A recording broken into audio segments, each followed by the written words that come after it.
Good morning everyone, my name is Michelle. I hope you're doing well. Yes, I'm in the comfort of my own home today. You'll hear dog noises because Cassie and Tilly are play fighting over there somewhere. So in this video, I want to pick your brains, but I want to just kind of maybe give you some food for thought. So, what gave me the idea for this video was the defence for Trezell and Jacqueline West gave a press conference yesterday. I'll leave a link to it in the description box of this video. And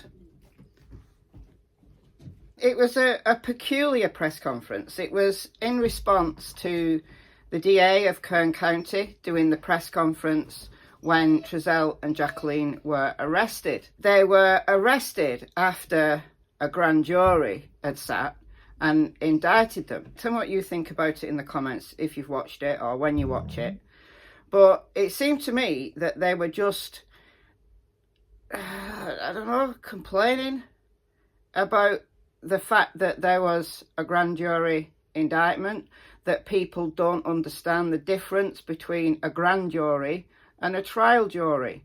Now, I'm not an American, as you can probably tell from my accent. I live in the UK. I've never been to America. I don't consider myself a legal expert in any country, let alone America. And I understand the difference between a grand jury and a trial jury. But Trezell West's defence lawyers seemed to think that people were confused because he'd heard, you know, lots of things that Trezell and Jacqueline, online or whatever, had already been painted as guilty. Well, personally, I think they are guilty. I thought they were guilty from day one, and that's coming from somebody where there's a missing child. I always start off, as I think everybody should, with the presumption of innocence. Everybody's innocent until proven guilty in a court of law, but when we're considering the court of YouTube, then it's a completely different matter because people can express their opinions, they can give their ideas, they can theorise. But when I'm doing that for a missing child case, I always start with the parents from the presumption of innocence, look what they've got to say to the public and take it from there. But Trezell and Jacqueline, just the way they acted in that very early press conference they gave, the neighbour surveillance footage did not match Trezell's story at all. They're just one pair that for the last 14 months I've thought, you're guilty, it's only a matter of time. And the day came. Just for those of you who don't know what a grand jury is, I'm going to read you this short article from the BBC. So, what is the purpose of a grand jury? A grand jury is set up by a prosecutor to determine whether there is enough evidence to pursue a prosecution. In legal terms, it determines whether probable cause exists to believe a crime has been committed. In order to come to this conclusion, the jury is given investigative powers. It can issue subpoenas to propel people to testify or hand over documentation relating to the case. Members can also question witnesses who are not allowed to have lawyers in attendance. It's in the Bill of Rights of the Fifth Amendment, no person shall be held to answer for capital or otherwise infamous crime unless on a presentment of indictment of a grand jury. The grand jury consists of members of the public. The US Court Handbook says they are drawn at random from lists of registered voters, lists of actual voters, or other sources. As necessary, jury members may be called for duty for months at a time and need only appear in court for a few days out of each month. It can be as low as 6 or as high as 23 members, although in a federal grand jury, usually comprised of 16 to 23 people. Differs from a trial jury because the grand jury does not determine whether a person is guilty of a crime. It sits in secret, there's no media coverage. Generally, a person under investigation is not allowed to be present. The reason behind the secrecy is that it protects the jurors from intimidation. It also protects innocent people from unfounded charges. And then it decides to indict. Doesn't have to be unanimous. It could be a 2/3 or a 3/4 verdict. That's it in a nutshell. Now, I understood the difference between a grand jury and a trial jury. Did you?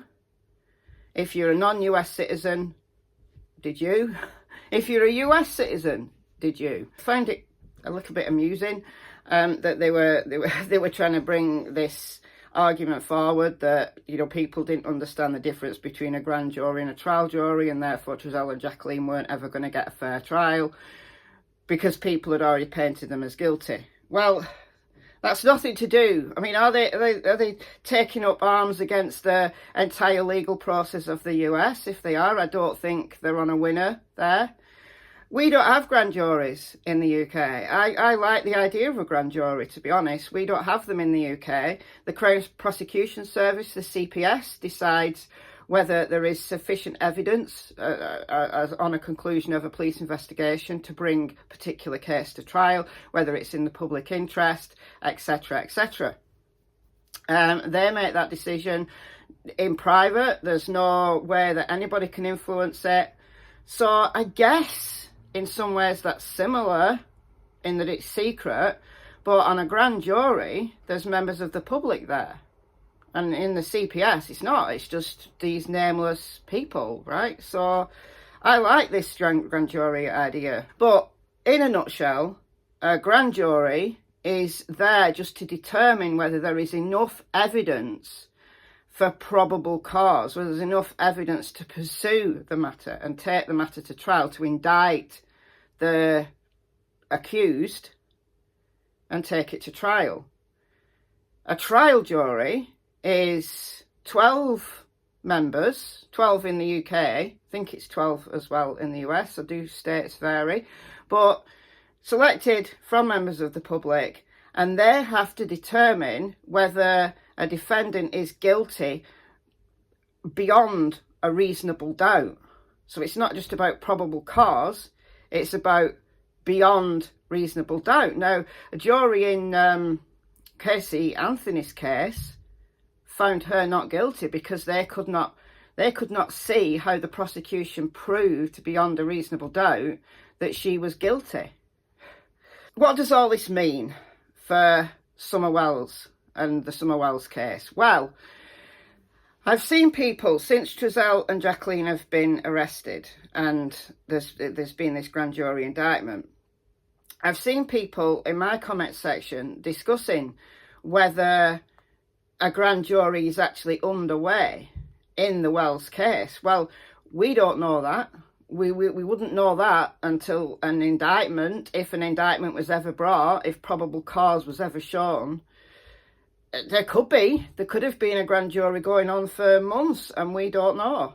However, it got me thinking, and this is where I want to pick your brains, but I also want to just hear what you've got to say in the comments, that what evidence actually is there in the Wells case? Now, of course, law enforcement will have a lot more information than we do. That is a given, because they've got the results of the digital evidence, the GPS. Let's say, for example, you know, the prime suspects from law enforcement are the parents. Let's just take this scenario. And they've conducted an investigation with the presumption that the parents have done something to Summer, and they're collecting evidence to take that to a grand jury to prove probable cause. Well, what if that digital evidence from the phones, from the GPS, from Don's good buddy Starlink, what if all that is consistent with what they did on that day? What if all that's consistent? What else evidence is there? Summer was last seen by her brothers, so they're witnesses to when Summer was last seen. What if their story is consistent with what Candice has said? Now, we know Candice has given us conflicting information. She's told us that she walked Summer over, she watched her walk in the house, but then we hear her say that she wished she'd walked out with her. So there's inconsistencies, but we've picked those up. We've even argued about those. Some people in my comment section say, no, she didn't mean that, she meant that. Which, fine.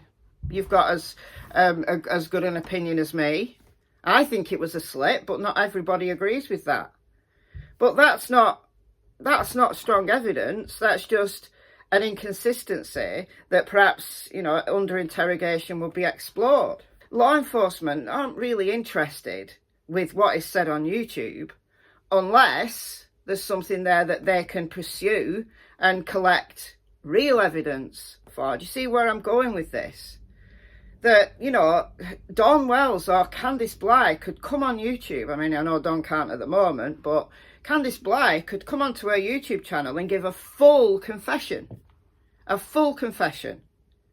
And yes, of course, law enforcement would get to know about that quick smart. Probably by the time she'd even finished her live stream, there'd be a knock at the door. But what if she then turned around and said, I'm just joking. I'm just winding all of these YouTubers up. There's no evidence, is there? If everything that law enforcement can possibly bring to the table, that could possibly bring to a grand jury, inconsistencies in what these people say online is meaningless. It's interesting, and we might be saying, look, they're guilty. Look at all the lies. Look at what they've said. You've said this to such a person, this to such a person. There's so many YouTubers who've spent months talking to Tom Wells, hoping that he'll slip, and he hasn't. Whatever inconsistencies there have been in relation to the amount of evidence needed just to prove probable cause, there's nothing in the Wells case. You know, and even if there was, imagine this going to trial. Imagine Don and Candice in the dock. Imagine them. We've got the boys as witnesses. We've got who else? Who else have we got? We've got Jodie Sue's scream, but who knows what that was?